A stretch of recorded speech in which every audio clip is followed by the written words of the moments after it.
You know what, schools doesn't really necessarily suck so bad as I thought it did. My name is Gillispie. I'm an instructional technology coordinator for Pender County Schools in North Carolina. TeachOn. I actually struggled with the idea of whether I was going to stay in public education. And that happened around somewhere between my third and fifth year in the classroom. And I felt like my walls were closing in on me, and that I was really dealing in isolation. I knew what was going on in room 206, but beyond that, out in the halls and out in the school and in the district and the state and public education as a whole, I really didn't understand and didn't feel like I had any voice or influence. In addition to connecting with my students and building relationships there and really focusing on the relationships, was also building relationships with teachers and other people in my profession that were completely outside of my school and my district. Through technology, things like Skype and Twitter, I was able to connect with other professionals that have similar ideas. Video games have always been something that I've been very passionate about as a personal hobby and interest. And early on in my career, I realized that a lot of my students had a similar passion and interest. And so I began to play online games with my students outside of school. And I realized in that interaction that we were having more authentic interaction than we were having in the classroom setting.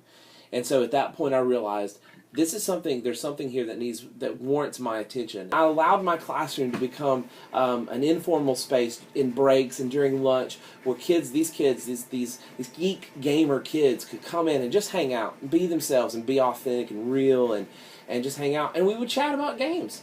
It didn't have anything necessarily to do about the things that we were learning in class, but we would sit around and talk about our experiences in the video games. But what that really did was it built relationship. I began to see them more as individuals with their own unique personalities and different slants and the ways that they looked at things.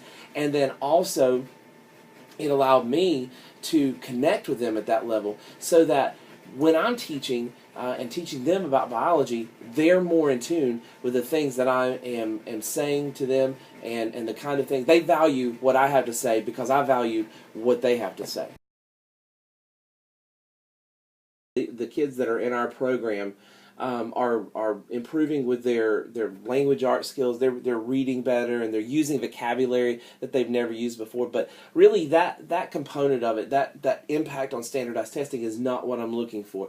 I'm looking to make a real change in these kids, and what I'm seeing is students who have attendance issues, students who have behavior issues and are sort of the kids who are off the radar and the ones that, you know, this kid may be really at risk for checking out when they get to high school because school is boring.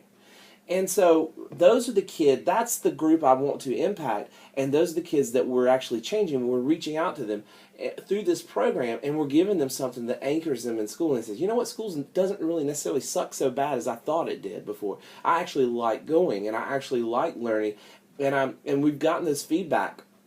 I've gotten that feedback from kids who have gone through our program and have come back and contacted us and said, hey, you know, I'm in high school now and I realize what you guys were trying to do and how really amazing that was.